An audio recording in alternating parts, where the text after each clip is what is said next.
Visión Familia, un programa de análisis y conversación alrededor de la familia como diseño original creado por Dios.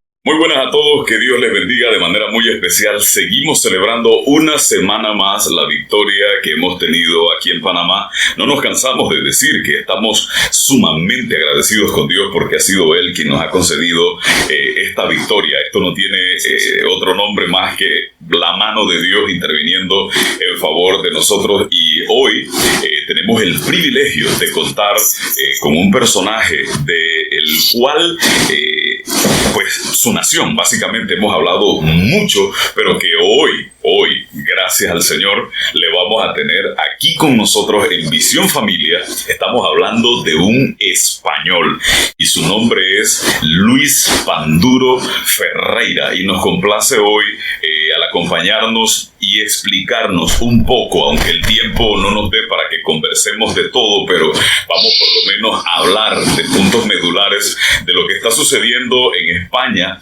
y usted va a poder escuchar cómo hemos llegado o cómo ha llegado la sociedad española hasta la situación donde se encuentra, pero no lo va a escuchar de dos panameños detrás de un micrófono para hablarles de lo que está pasando en España y todo lo demás. No, usted lo va a escuchar de viva voz de un español.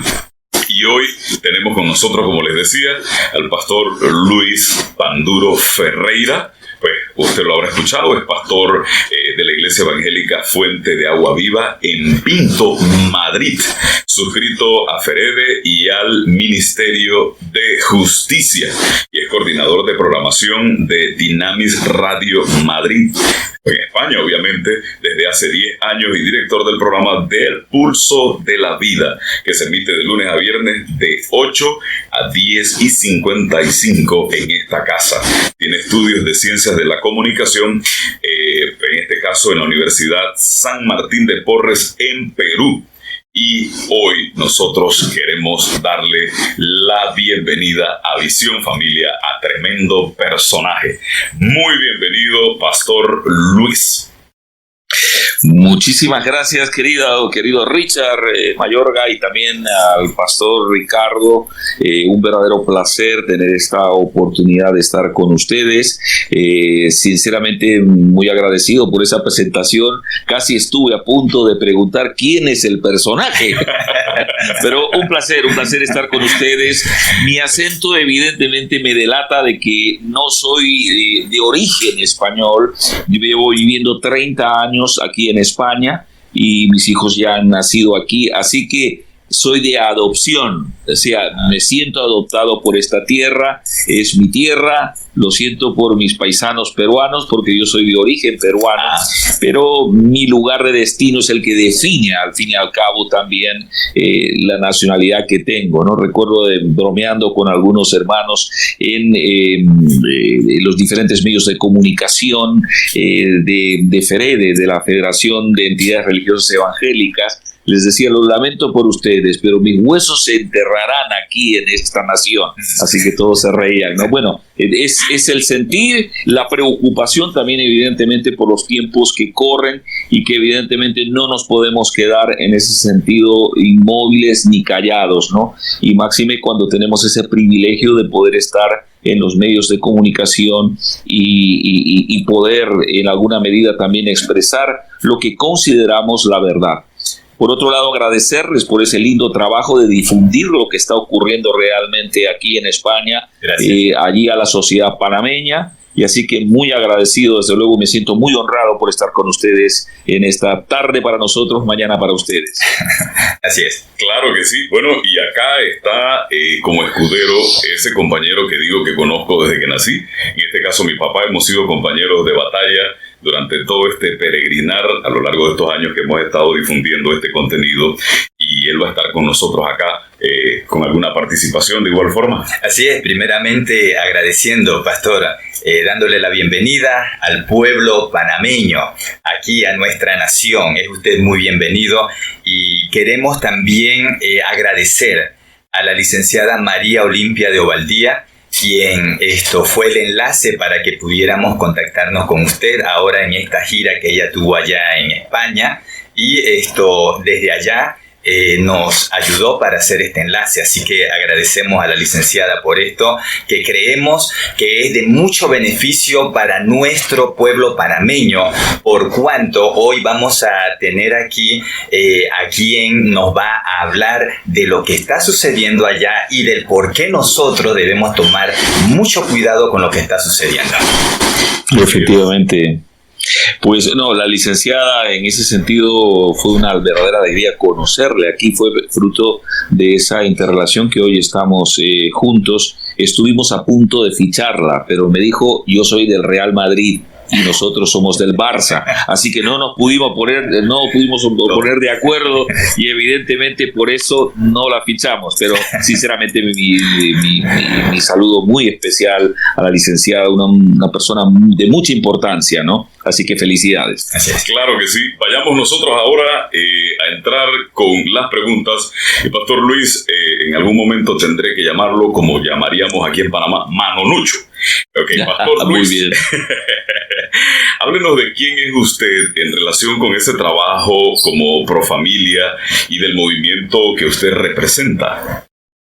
Evidentemente el trabajo a favor de la vida, a favor de la dignidad del ser humano y de la familia, son elementos que están vinculados a nuestra fe, y en ese sentido, primero como persona, y en segundo lugar como pastor de la iglesia, y en tercer lugar como miembro de un medio de comunicación, evidentemente no hay en alguna medida posibilidades de que tú puedas obviar ese tema. Es un tema real, es un tema troncal, y creemos que en alguna medida por eso es necesario de que pudiéramos abordar el tema, ¿no? La radio lleva aproximadamente funcionando unos 10 años, y resulta ser que tuve la ocasión y la oportunidad de conocer a una persona que fue clave prácticamente para definir, ser más intencionales en este trabajo a favor de la familia, y me estoy refiriendo a la directora de AESVIDA, que es Susana Macías.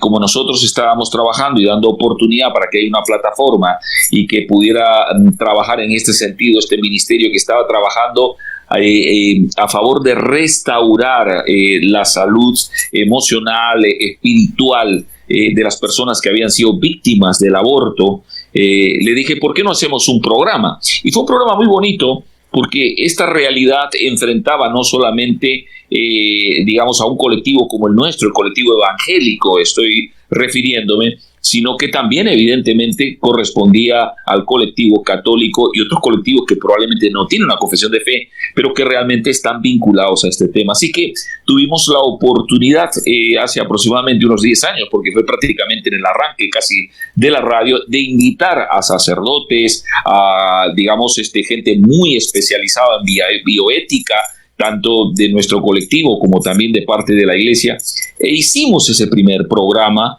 Y nos quedamos sorprendidos de la cantidad de llamadas que hubieron de personas que habían sido víctimas de este tema del aborto y que estaban sufriendo el trauma post-aborto, que realmente es una realidad y que por mucho que se intente solapar, ocultar, evidentemente esto es una realidad que ellas viven. A partir de ese momento nos pusimos en marcha. AESVIDA empezó a trabajar realmente con las mujeres que fueron víctimas, y se han hecho ya aproximadamente como unos 10 o 15 retiros. Estamos hablando de un colectivo aproximadamente de unos 100, 150 mujeres que fueron restauradas por el Señor. Estamos hablando de que en este tiempo de trabajo AESVIDA ha permitido que haya más o menos unos 100 niños que sus mamás no abortaron, y que realmente pues hoy felizmente están esos niños, esas niñas, y que prácticamente esa labor se ha venido realizando de una manera efectiva. No había otra opción, así que con lo cual, sin que nos invitaran, nos hicimos parte de AESVIDA, y desde aquel entonces en el programa del Pulso de la Vida hay un espacio dedicado precisamente a este trabajo. Entonces, no solamente fue el trabajo a realizar en la iglesia, no solamente fue el trabajo iniciar, digamos, como comunicador, sino de alguna manera muy activa al respecto de este colectivo que había sido víctima del aborto, porque no es una interrupción voluntaria del embarazo. Lo que usted está haciendo, estás asesinando una vida porque premedita para destruirla. Encima, cuando aquel niño, aquella niña, si lo dejas desarrollarse, evidentemente no puede defenderse. Entonces, evidentemente, no solamente hay una víctima, que es en este caso el no nacido, sino también la propia madre, ¿no? Entonces, eso es un poco la vinculación con este trabajo. AESVIDA es parte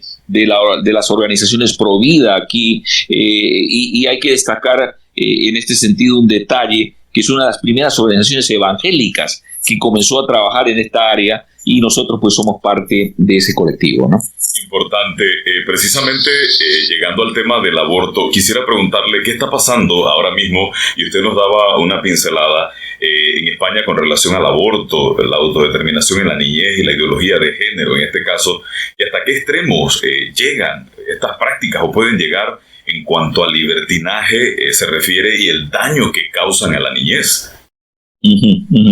Realmente esto está muy avanzado, corresponde a lo que se llama la agenda global, y evidentemente esa agenda global se ha insertado elementos como el tema de la ideología de género y el aborto. Desafortunadamente el Tribunal Constitucional, después de 13 o 14 años que había tenido paralizado un recurso que el Partido Popular presentara, hace muy poquito prácticamente ha dado ya su contestación a no permitir ese recurso presentado por el Partido Popular, y más bien permitir el tema de la ley de plazos de la interrupción del embarazo, ¿no? Con lo cual, evidentemente, esto es prácticamente un hecho consumado. En España pueden abortar. El problema que vemos, el riesgo que vemos, es con respecto a las menores de 16 años, que sin el consentimiento de sus padres, ellas realmente pueden abortar, no hay manera de impedirlos.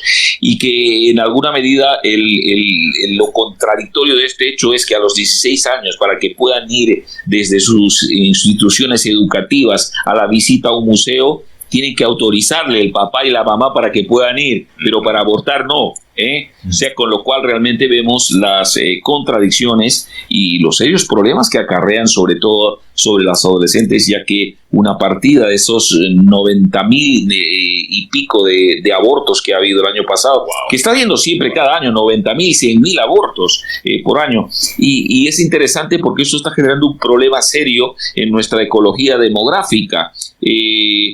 Digamos, hay 5 pueblos aproximadamente en España que tienen 120,000 habitantes. Entonces, quiere decir que cada año nosotros perdemos uno de esos pueblos. Sí. Con el tema del aborto. Entonces, desafortunadamente, esto, hasta que realmente no se vuelva nuevamente a proponer por los partidos políticos el hecho para revocar esta ley, evidentemente esto no será posible, y es la ley y en alguna medida hay que respetarla, ¿no? Claro. Esto en cuanto, digamos, a la ley del aborto. La ley trans, 2/4 de lo mismo, sigue su propio hecho, y que desafortunadamente vamos a comenzar a ver las consecuencias, porque la ideología de género, seamos claros, no tiene base científica. Entonces, evidentemente, ese es uno de los principales problemas. No porque digamos ideológicamente algo terminaremos transformando la realidad. La realidad es tosuda, es cabezona, y al final realmente determinará. Nadie nace en un cuerpo equivocado, Realmente las históricamente, antropológicamente, siempre se ha dicho qué es lo que ha sido niño en el caso que tenga un genital pues masculino, y niña en el caso de un genital femenino. La biología nos dice que realmente el nivel de error que podemos tener es un 0,08%. Mientras que el 99,02% dirá que realmente hemos acertado. Pero esos argumentos no los quieren escuchar. Y el problema está en que estas personas que sufren disforia, y eso ya lo han dicho los especialistas, hay que tratarlo con mucho cuidado y que no tengan acompañamiento. Entonces, estos problemas que estamos viendo tanto en el tema de la ley de plazos, con el tema del aborto, el tema, digamos, que tiene que ver con la ideología de género, y que evidentemente va a permitir que muchos adolescentes caigan realmente en esta situación, va a generar evidentemente problemas y va a afectar. Hoy el problema que tenemos aquí en España es que no podemos hacer prácticamente nada. Primero, porque habían ya 15 leyes de este corte de ideología de género que ya estaban aprobadas por las comunidades autónomas. Nosotros tenemos 17 comunidades autónomas aquí en España. O sea, ya 15 estaban aprobados con esta determinación. Esto que se está haciendo ahora al respecto de la ley, que la ley trans que se va a aprobar o está a punto ya de seguir su trámite parlamentario, lo que va a venir a hacer es simple y llanamente ya definitivamente a consolidar este hecho a nivel nacional, ¿no? Pero el problema ya lo estamos viviendo. Claro, básicamente es poner el último clavo en el ataúd, y es muy lamentable. Con las diferentes leyes aprobadas recientemente en donde se legalizan todas estas prácticas incorrectas, hay que señalarlo, ¿de qué manera esto censura la libertad de expresión y de religión y la patria potestad de los padres sobre los hijos? Un elemento muy importante en toda sociedad.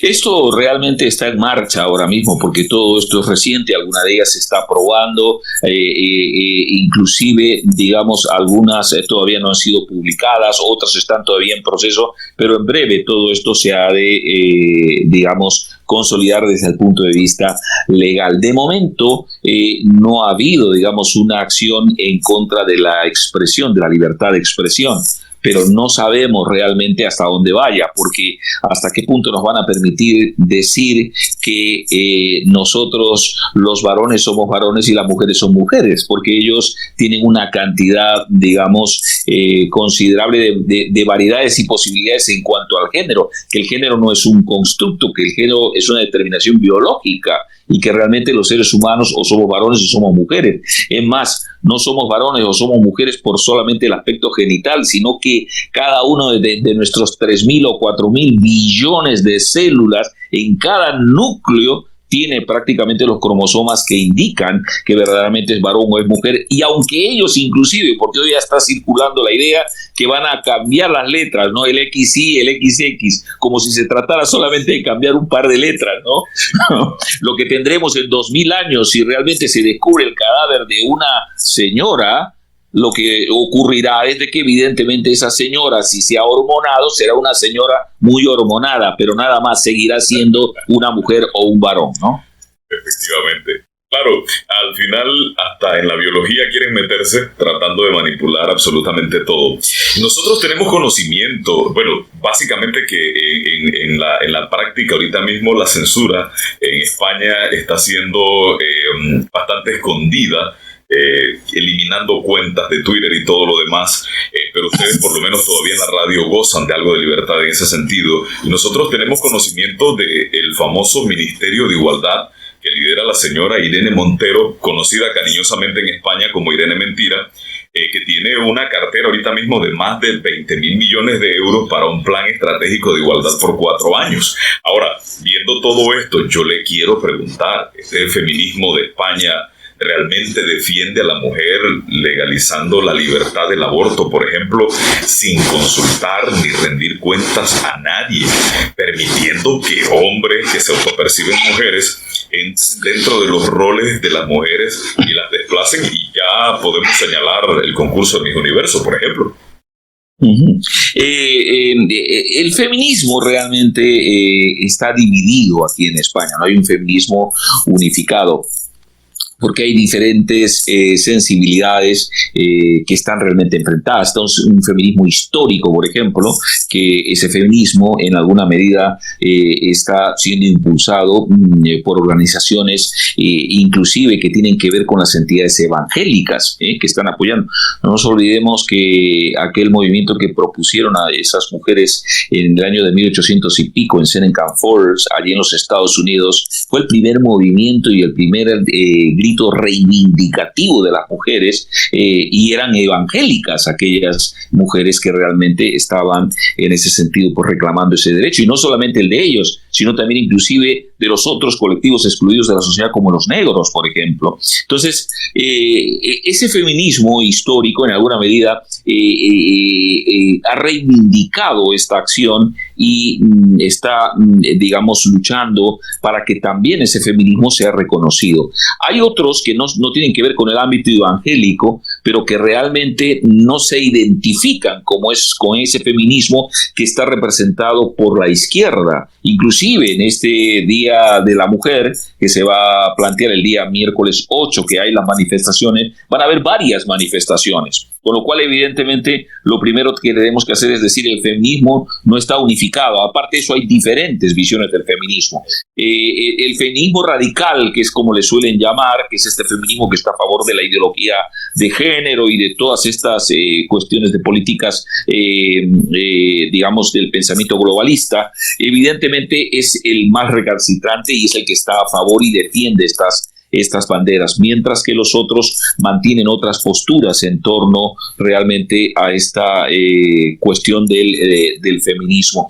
Y me parece bien, porque realmente el feminismo no es malo, ni como en este caso cualquier bandera que quiera defender también a los varones y sus ideas, ¿no? Y sus intereses. El problema es cuando realmente se comienzan a radicalizar, y entonces el feminismo termina decayendo en un embrismo y el movimiento del varón pues termina cayendo en un machismo. Ambos extremos son malos. Sin embargo, conforme al diseño realmente de colaboración, de interrelación, como diferencias complementarias, no diferencias excluyentes, que es como realmente entienden estos grupos radicalizados, ¿no? Es fundamental para la sociedad. La sociedad está constituida por varones y mujeres y su participación y colaboración en ella es fundamental. Si no, evidentemente sería difícil poder entender instituciones tan importantes en este sentido que han permitido el funcionamiento de la sociedad histórica, antropológica, como el matrimonio, por ejemplo. No se podía entender. Tarde o temprano, evidentemente, había que ponerse de acuerdo y tenía que ser varón y mujer, porque de momento, evidentemente, se necesitan dos para poder en alguna medida permitir que venga la familia, ¿no? Y la familia es otra institución realmente importantísima si no hubiera verdaderamente esas conjunciones. Entonces pienso que realmente esto es lo que va a ocurrir este día 8, el miércoles 8, se ve que el ambiente va a estar muy caldeado, pero van a haber diferentes expresiones realmente del feminismo, ¿no? Y el feminismo no es uno solo como pretenden irrogarse en este sentido los sectores extremos de las izquierdas, ¿no? Y a su vez es un gran ejemplo lo que usted acaba de poner para nosotros acá en Panamá, puesto que al igual acá vemos estas corrientes feministas, pero usted acaba de hablar de estos dos grupos, el que lo quiere hacer dentro de lo correcto, dentro de lo justo, sano, exacto, dentro de lo sano, y está el otro, el que ya lo lleva a ese extremo de izquierda, ¿verdad? Entonces, es muy importante que pueda haber una sociedad panameña que pueda discernir entre el uno y el otro para que pueda inclinarse a defender el que realmente es. Claro. No, evidentemente, y aquí hay una cosita también que hay que añadir, no es que tenemos, digamos, sesgar e insertar como que la izquierda tiene que ver con este feminismo radicalizado, ¿no? Hay parte de la izquierda que dice, pero hay parte de la propia izquierda que no coincide con estas ideas y que realmente en ese sentido pues defiende más bien otras banderas que en este caso están más asociadas con ese otro tipo de feminismo.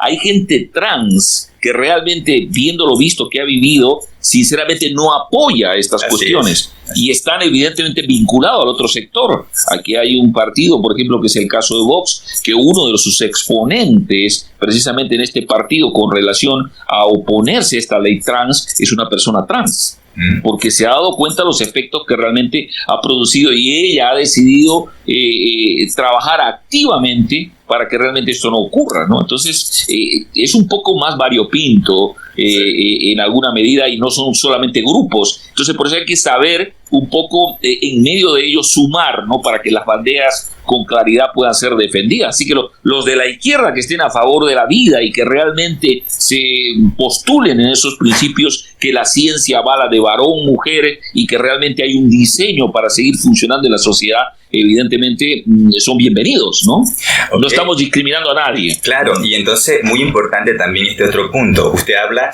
de una persona que está dentro de Vox, que es trans, pero que en otras palabras, lo que hace con su vida privada, lo que hace en su cama, no lo lleva al plano de un derecho legal que sea aprobado y que tenga que ser cumplido por el pueblo. Entonces, claro, es importante. ¿Por qué motivo? Porque sabemos que hay personas que en efecto están en esa línea, pero no están de acuerdo a que esto se legalice para todos. Sí, efectivamente, esto para debe todos. Ser voluntario de cada persona hacer con su vida personal lo que quiera.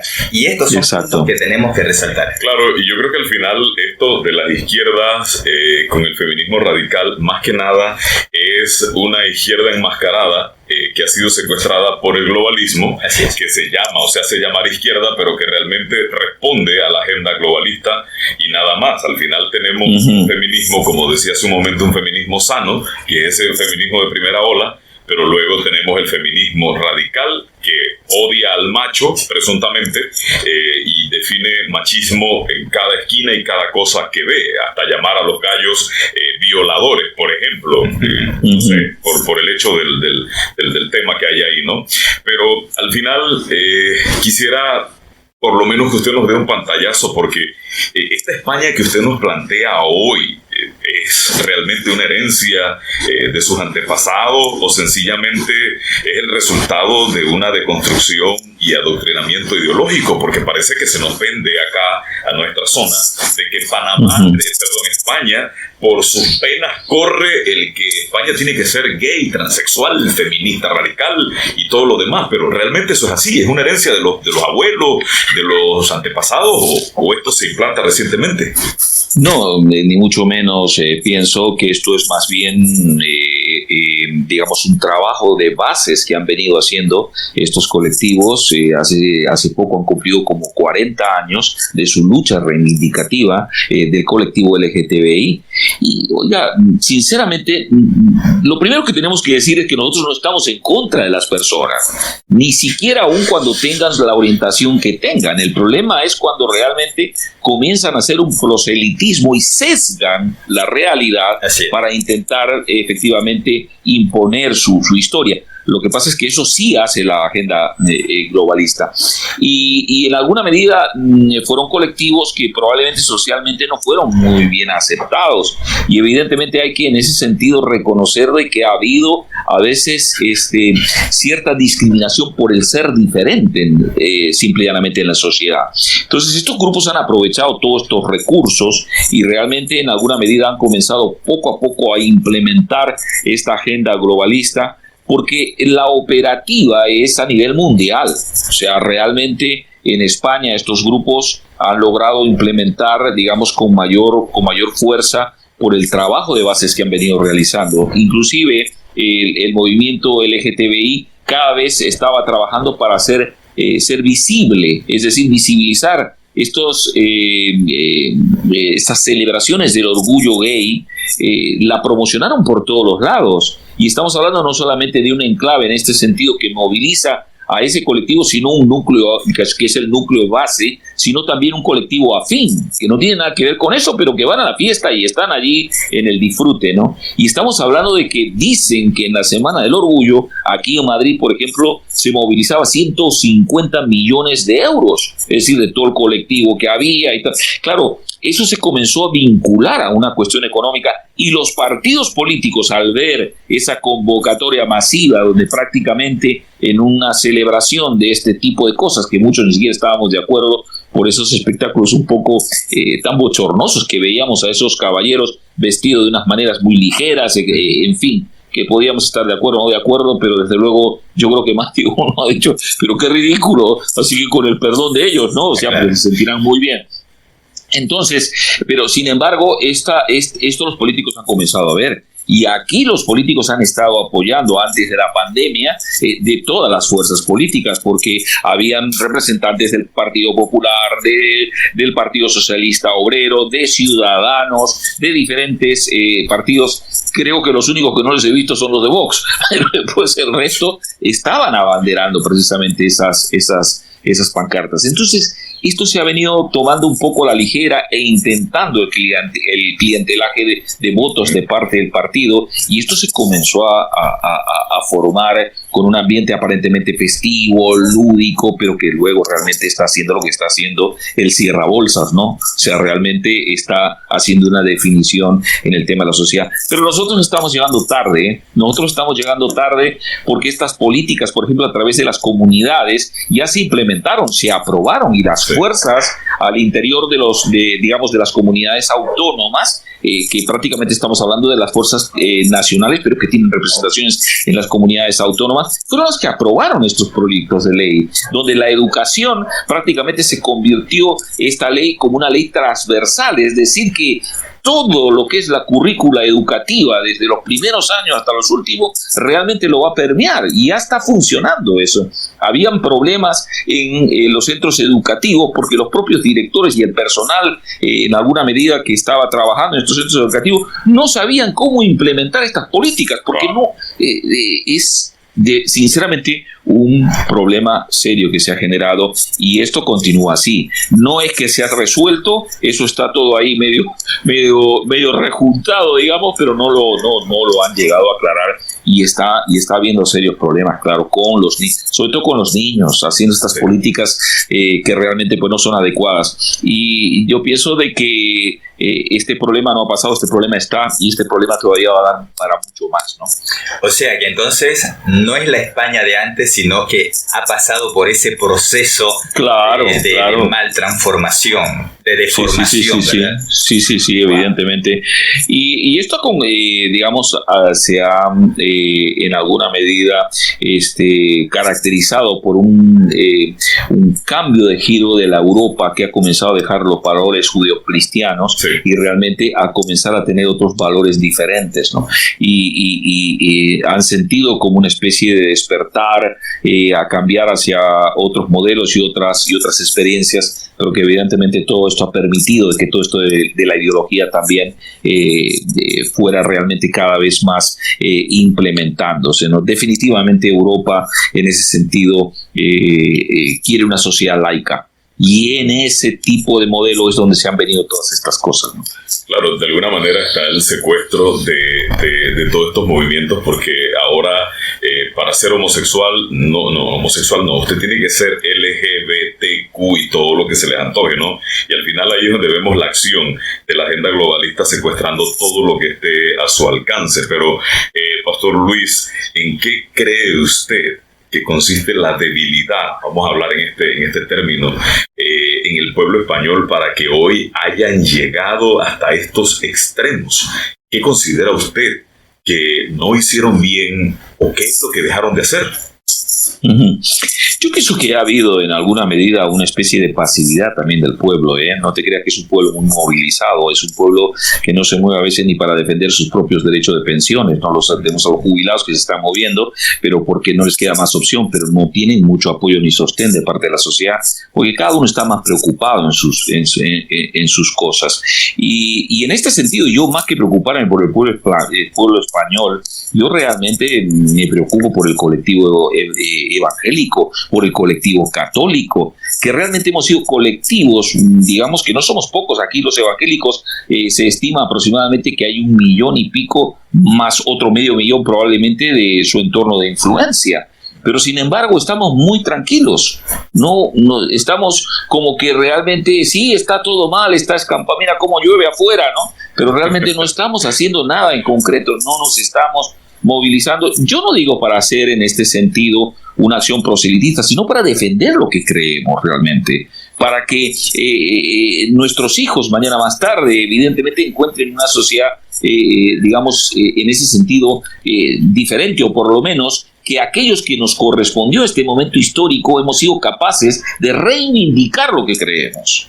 Entonces, todo está muy tibio y hay unas declaraciones institucionales, tanto de parte del colectivo, digamos, evangélico, como también de parte del colectivo católico, pero todo es muy institucional. Falta movimiento de bases, falta demostrar a la gente que cuántos somos los que realmente creemos en la vida, cuántos somos los que estamos realmente de acuerdo en la dignidad de las personas, sean varones o sean mujeres, o inclusive sean trans. Estamos de acuerdo en esa dignidad porque hay un colectivo que hay que tratarlo. O sea, no estamos desestimando, la disforia de género existe. Pero lo que pasa es que no tiene esos números alarmantes que están intentando estos colectivos hacernos creer. Y eso nos están diciendo aquí los profesionales, los psiquiatras. Cuidado con el diagnóstico. Fíjate esto, el doctor Celso Arango, psiquiatra del hospital Gregorio Marañón, señalaba que en estos últimos tiempos está habiendo una avalancha de adolescentes queriendo que les hagan el cambio de sexo y diciendo cuidado porque estamos desbordados y no hay la suficiente atención. En segundo lugar, podemos diagnosticar mal. Podemos confundir otras enfermedades y meter en ese mismo saco cuando realmente eso no va a solucionar el cambio de sexo, no va a solucionar otro tipo de patologías que puede tener los adolescentes, con el problema serio de que es irreversible el hecho. Porque estamos hablando de hormonar, hay una chica, por ejemplo, que ha denunciado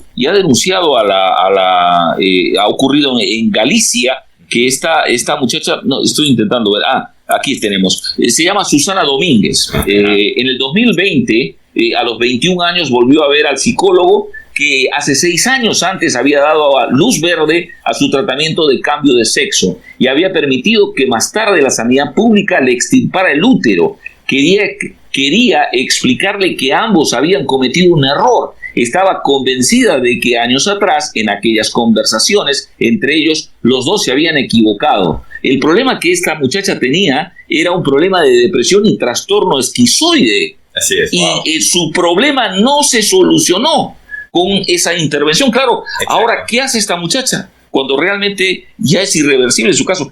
Esto es lo que hay que tener cuidado. Y estos casos tienen que ser acompañados si se produce el hecho. Pero si hay un desbordamiento de los recursos públicos para poder atender estos casos, van a ocurrir desafortunadamente mucho más situaciones como estas, ¿no? Sí, con el tiempo ya terminando, hay 2 cuestiones más sobre las que quisiera ir. Y la primera es que en Panamá estas minorías ideológicas dicen que de no legalizarse esta práctica como un derecho, mire esto, traerá repercusiones de pobreza y atraso para nuestra nación. Pero, pastor, en su experiencia, ¿realmente ha solucionado la pobreza y el avance en España la legalización de todo esto? No, desde luego que no. Cada vez está habiendo más dificultades, evidentemente, en nuestra sociedad, que no está suscrita a una realidad propia solamente del país, sino una realidad internacional. La guerra de Ucrania, la pandemia, todas estas cosas ha agudizado realmente el problema que estamos viviendo aquí de los colectivos de riesgo. De los 13 millones está subiendo realmente ese colectivo de riesgo, y hoy las instituciones que se dedican, por ejemplo, a dar ayudas alimentarias a las personas en riesgo de exclusión, ha crecido el número, están desbordados, tanto católicas como evangélicas, como de toda la sociedad. Entonces, evidentemente, definitivamente no, esto es simple y llanamente una demagogia y ciertamente es, una reivindicación política, pero que no es real.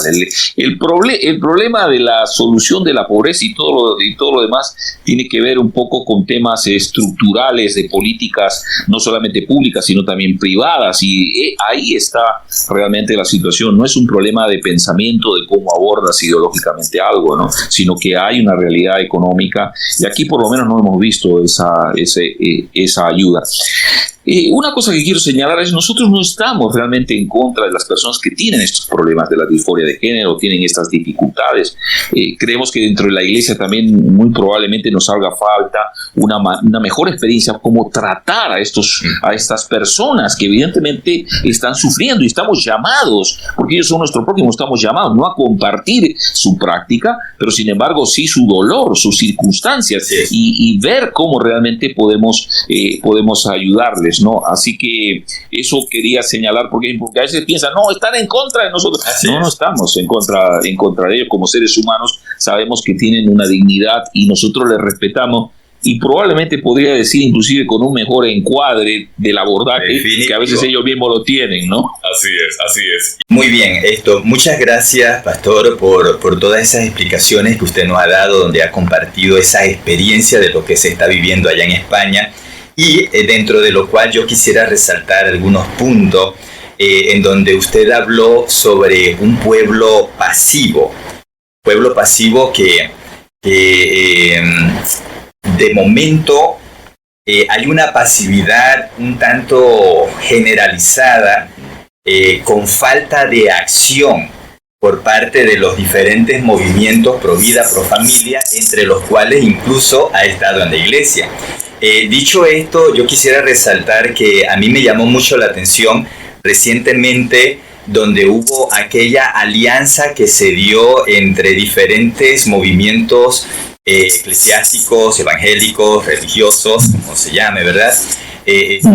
Donde hacen aquella alianza para presentar un planteamiento de oposición a todas estas cosas, específicamente a la ley del aborto, específicamente a eso ellos apuntaban.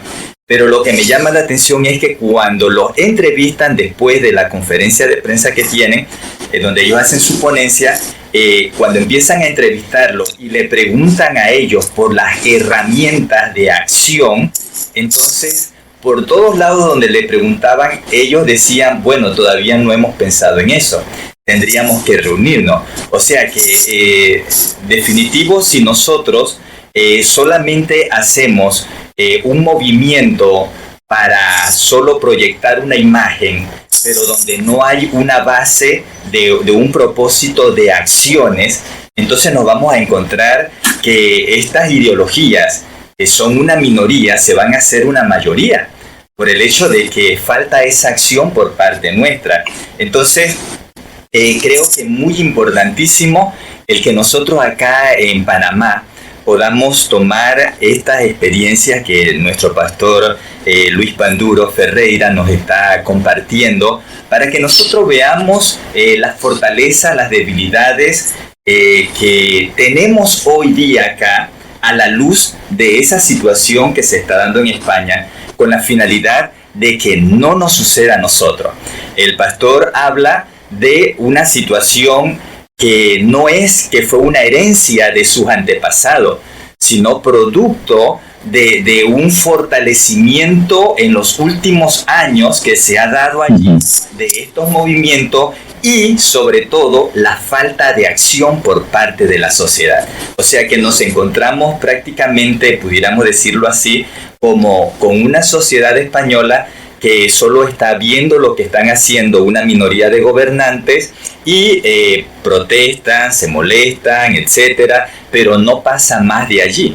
El pastor decía pues que algunos pues bien de mala pues hacen algo por el tema de su jubilación, de reclamos, etcétera, pero de allí no más nada. Entonces significa que tenemos nosotros acá en Panamá una tarea, porque acá se está empezando a dar esta situación, cada vez va cobrando más fuerza, pero esa fuerza va a irla cobrando ese movimiento si nosotros como panameños seguimos esa línea inicial que tuvo España de pasividad, esto de no sentirnos apercibidos o comprometidos con lo que estaba pasando.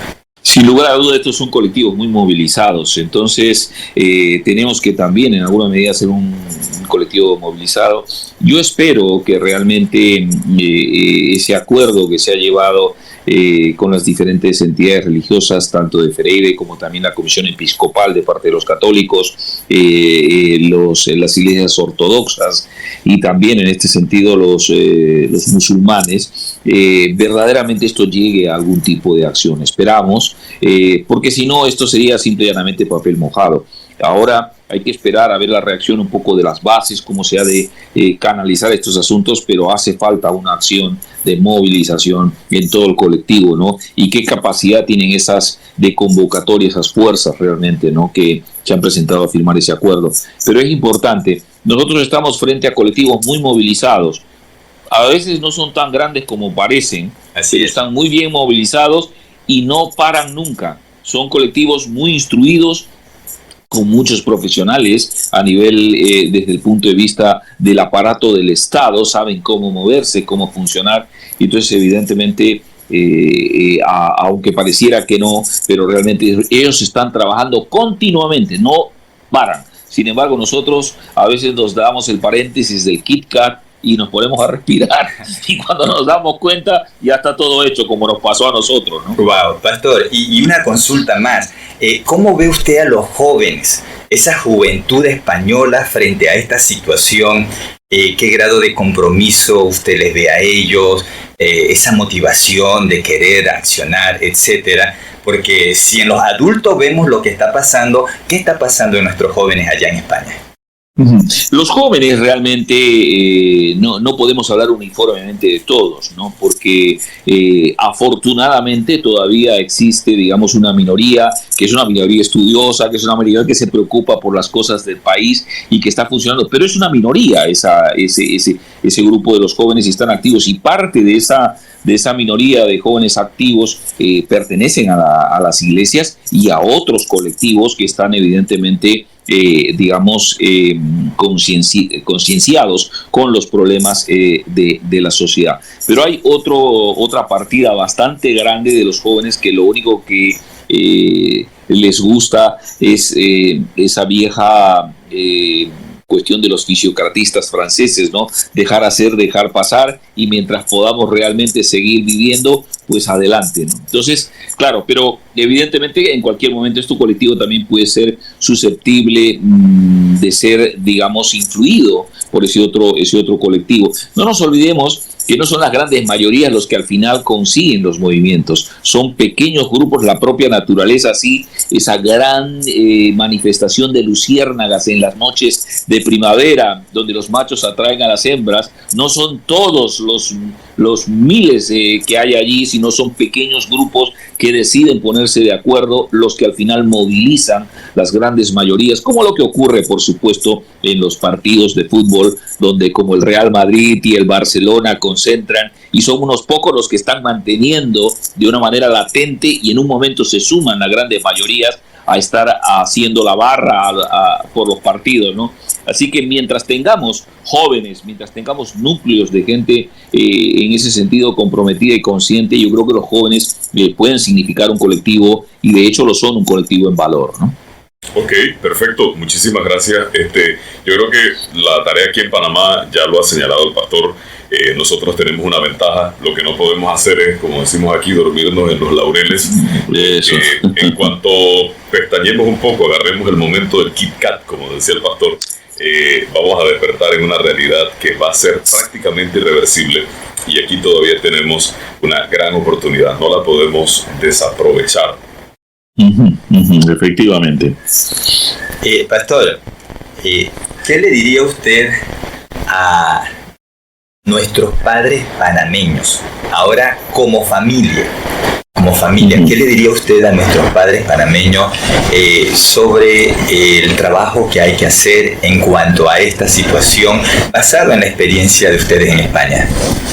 Lo primero que tienen que hacer es informarse. Lo primero que tienen que saber es qué es lo que está pasando realmente en su sociedad, y otear un poquito en el horizonte más allá del propio marco, del propio entorno de la familia, ¿no? ¿Qué es lo que está pasando? Porque ciertamente hay un movimiento que es un movimiento muy fuerte, que viene a cambiar el sentido y las características no solamente de las personas individuales, sino también de las familias y el modelo de la sociedad, porque hay un calado más de fondo en el proyecto que los ingenieros sociales quieren desarrollar en las sociedades del futuro, ¿no? Entonces, por eso es muy importante que sigamos cultivando los valores y sigamos viendo realmente que lo que enseñamos, y no solamente enseñamos por lo que decimos, sino con nuestro propio, digamos, comportamiento, con nuestra propia manera de vivir, que realmente sigamos enseñando lo que estamos enseñando. Verdaderamente la familia sigue siendo el núcleo realmente importantísimo para que la sociedad pueda desarrollarse. Así ha sido a través de todo el proceso del desarrollo histórico, antropológico de la humanidad. Ok, entonces frente a eso nosotros lo que le diríamos también a nuestro pueblo panameño es, quisiéramos citar un dicho que hay acá que dice que conforme camina el cangrejo viejo, así caminan los cangrejitos. Entonces es muy importante que nosotros como padres, como es esa generación adulta que conocemos el trasfondo de lo que se dio y de cómo va el rumbo de nuestra familia, es muy importante que nosotros podamos hacer un trabajo en nuestros hijos, porque de la manera en la que nosotros lo hagamos ahorita va a depender un futuro muy estable o incierto en nuestra sociedad. Gracias, pastor. Un placer, por supuesto, haber estado con ustedes, Richard y Ricardo, y gracias por este privilegio que me han dado de poder dirigirme al pueblo panameño, a quienes les envío un saludo muy cordial desde Madrid, España. Amén.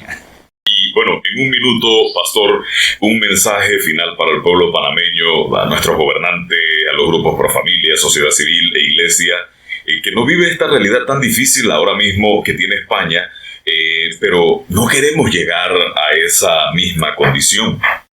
Yo pienso que todos aquellos que están, digamos, trabajando a favor de la vida, a favor de la dignidad de las personas, a favor de la familia, tienen que seguir trabajando, porque son realmente valores que en alguna medida no se puede negociar en la sociedad. Es más, mantienen la estructura de la sociedad. Y ahora ustedes tienen un equipo muy fuerte allí movilizado que está trabajando. Nos contaba la licenciada, no recuerdo el nombre de ella, María Olimpia de Ovaldía. Realmente me gustó mucho porque están haciendo un trabajo muy importante, porque ustedes están trabajando no solamente con los comités de bases, con las familias propiamente, sino que realmente también están trabajando en las instituciones del Estado, porque allí realmente nos falta un recorrido y experiencia, por ejemplo, aquí en España, porque de momento no tenemos un grupo Provida organizado que realmente esté trabajando allí en el Congreso de los Diputados a favor de aquellos que pensamos de una manera diferente, ¿no? Eso puede significar un riesgo, desde luego, para nosotros, porque realmente van a comenzar a venir en alguna medida digamos, los cortes al respecto de la libertad de expresión, la libertad de religión. Ya han mandado desde aquí, desde este colectivo, a Naciones Unidas para que realmente investiguen si verdaderamente las religiones minoritarias no están violando lo que es la ley LGTBI aquí en España. O sea, esto es el nivel que se está dando. Entonces, hay una batalla en diferentes niveles que tenemos que tener, y eso aquí no lo tenemos, pero ustedes sí. Entonces recomendaría que sigan activamente trabajando, que realmente esos profesionales que tienen allí son vitales, porque no solamente está en el que el grupo de base esté funcionando, sea activo y se pueda visualizar, sino que realmente también haya otro grupo que pueda respaldar desde el punto de vista de la Asamblea Nacional y puedan seguir en alguna medida defendiendo allí los valores de la vida, los valores de la dignidad de la persona y la familia, ¿no? Eso es lo que les recomendaría al pueblo panameño, y los estamos mirando atentamente, los ojos del mundo les ven, así que gracias. Porque en ese sentido son un buen ejemplo, y evidentemente me ha encantado el poder tener este intercambio, ¿no? de información, porque sabemos que no será la primera y que vamos a continuar en estas conexiones. Definitivo. Muchísimas gracias, Pastor Luis Panduro Ferreira, desde España, dándonos sus declaraciones al respecto, y usted ha quedado más que ilustrado, y el pastor lo dijo ya, no va a ser la última vez, es decir, no es ni la primera ni la última, por lo que en algún momento profundizaremos en algunos otros temas muy importantes de la sociedad española, que ya no lo diremos nosotros, será dicho por un español. Por lo pronto nos tenemos que despedir de ustedes, esperando que el programa de hoy haya sido de mucha edificación. Esto ha sido Visión Familia. El Señor les continúe bendiciendo como siempre. Que el Rey les bendiga. Amén. Dios les bendiga. Visión Familia, un programa de análisis y conversación alrededor de la familia como diseño original creado por Dios.